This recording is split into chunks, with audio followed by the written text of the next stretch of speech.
Assalamualaikum warahmatullahi wabarakatuh. Hello everyone, my name is Enja Karisma Chandra. I am from English Education. So today I wanna give an explanation about choosing and narrowing a topic.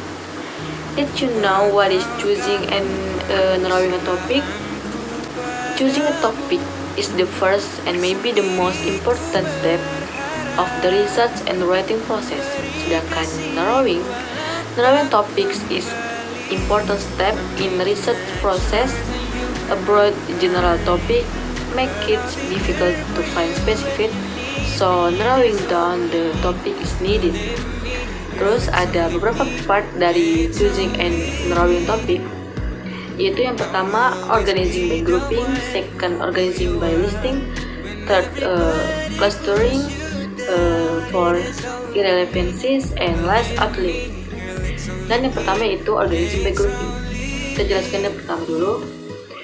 Organizing by grouping is separating what was previously mixed into several groups according to their suitability. Jadi maksudnya dari satu grup kita bagi menjadi beberapa grup sesuai dengan kecocokannya masing-masing. Contohnya itu nih ada 9 tempat. Kita tidak tahu nih apakah dia country, city, or benua. Jadi kita bagi menjadi beberapa grup. Kita bagi 3 grup nih. Yang pertama A ada South America, Asia, and Europe. Yang B Italy, Korea, Meksiko, and C New York City, Istanbul, and Tokyo. Nah kita lihat dari 3 grup ini sesuai kan ada benua, ada city, ada country. Jadi kita lihat apakah A ini country, apakah city. Jadi kita sesuaikan masing-masing. Nah untuk mengetahuinya kita bisa lihat langsung dari nama-namanya. Setelah kita tahu apakah ini termasuk country atau apa, jadi kita masukkan nama grupnya sesuai dengan nama-nama yang tertera dalam grup tersebut. Contohnya yang A ini adalah benua, yang di dalamnya ada South America, Asia, and Europe. Dan yang B adalah negara, yaitu Italia, Korea, and Meksiko. Dan terakhir adalah kota, yaitu New York, Istanbul, dan Tokyo. Jadi tujuan organizing by grouping yaitu mengorganize dari satu grup menjadi beberapa grup sesuai dengan nama-namanya atau sesuai dengan kecocokannya masing-masing. Jadi itulah gunanya filter supaya memudahkan kita untuk membedakannya. Lalu yang kedua yaitu organizing by listing. Ini hampir sama dengan organizing by grouping. Jadi dibagi beberapa grup seperti itu. Ini contohnya ada beberapa, ada Sunday, January, February, Summer, Tuesday, Winter, Spring, Friday, and December. Jadi ada days, month, and seasons. Ada hari, ada bulan, ada musim. Jadi kita pisahkan menjadi beberapa grup. Seperti yang pertama ini ada yang A ini ada hari, days. Ada Saturday, Tuesday, and Friday. Yang B-nya itu bulan, month, yaitu ada Friday, December, February. Dan yang terakhir season yaitu ada summer, winter, and spring. Jadi dia hampir sama dengan yang organizing by grouping, dibagi menjadi beberapa grup dari satu grup agar lebih memudahkan untuk kita membedakannya. Dan selanjutnya yaitu clustering. Clustering is the task of dividing the population or data points into a number of groups such that data points in the same group are more similar to other data points in the same group than those in other groups. In simple words, the aim is to segregate groups with similar traits and assign them into clusters. Jadi maksudnya clustering ini adalah mengelompokkan kelompok-kelompok yang tadinya satu kelompok atau beberapa kelompok menjadi beberapa kelompok sesuai dengan kesamaannya atau similarnya. Contohnya yaitu yang ini. Metodenya adalah judul besarnya atau poin utamanya.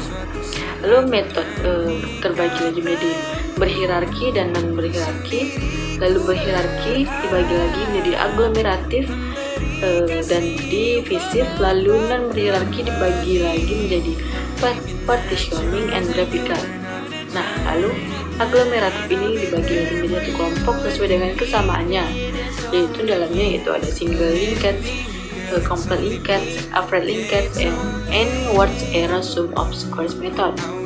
Lalu divisif dan bagi satu kelompok itu splinter, upright distance method, lalu automatic interaction detection atau AID. Lalu partitioning dibagi menjadi k-mean clustering, terus method based on the trace. Lalu yang graphical menjadi glyphs and metrologies and forest series.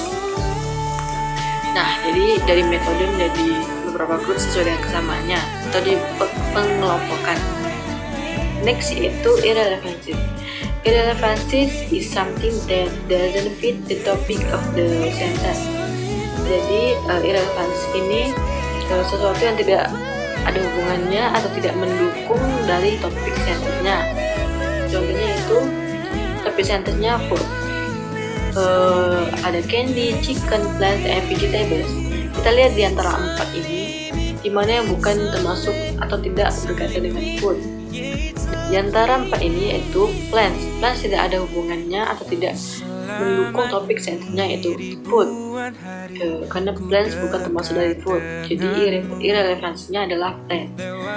Contoh kedua yaitu topik sentence-nya it is interesting to visit foreign countries, tertarik untuk berkunjung ke negara asing atau negara luar. Di bawah ini ada jadi di bawah ini ada you can meet new people, you can eat different kinds of food, it is expensive, you can see the way other people live. Nah, di antara 4 ini yang mana tidak mendukung atau tidak berhubungan dengan topik sentence-nya? Yang pertama itu you can meet new people. Tentu saja karena kita keluar negeri tentu bertemu dengan orang-orang baru. Lalu you can eat different kinds of food. Kita bisa makan makanan yang berbeda. Nah, it is expensive ini tidak ada hubungannya dengan topik sentence-nya atau tidak mendukung karena topik sentence-nya itu tertarik untuk berkunjung ke negara luar. Entah itu mahal atau murah itu tidak berhubungan karena dia tertarik. Jadi it is expensive ini termasuk irrelevancies karena tidak mendukung atau tidak berhubungan dengan topik sentence. Lalu yang terakhir yaitu you can see the way other people live. Nah, kita bisa melihat orang lain cara hidupnya bagaimana. Nah, jadi it is expensive termasuk irrelevancies karena tidak mendukung topik atau tidak berhubungan dengan topik sentence-nya. Lalu yang terakhir yaitu outline. Outline is a writing plan the contents, the outlines of an essay to be worked on and is a series of ideas arranged in a systematic, logical, clear structure and orderly manner. Jadi outline ini adalah judul besarnya saja atau garis besarnya saja. Jadi memudahkan kita untuk memahami dari judulnya. So that's my explanation. Sorry jika kurang jelas atau kurang memahami apa yang saya sampaikan. Saya juga sama-sama belajar. And thank you for watching my video. Jangan lupa pakai masker. And I hope you was happy. And thank you. Bye.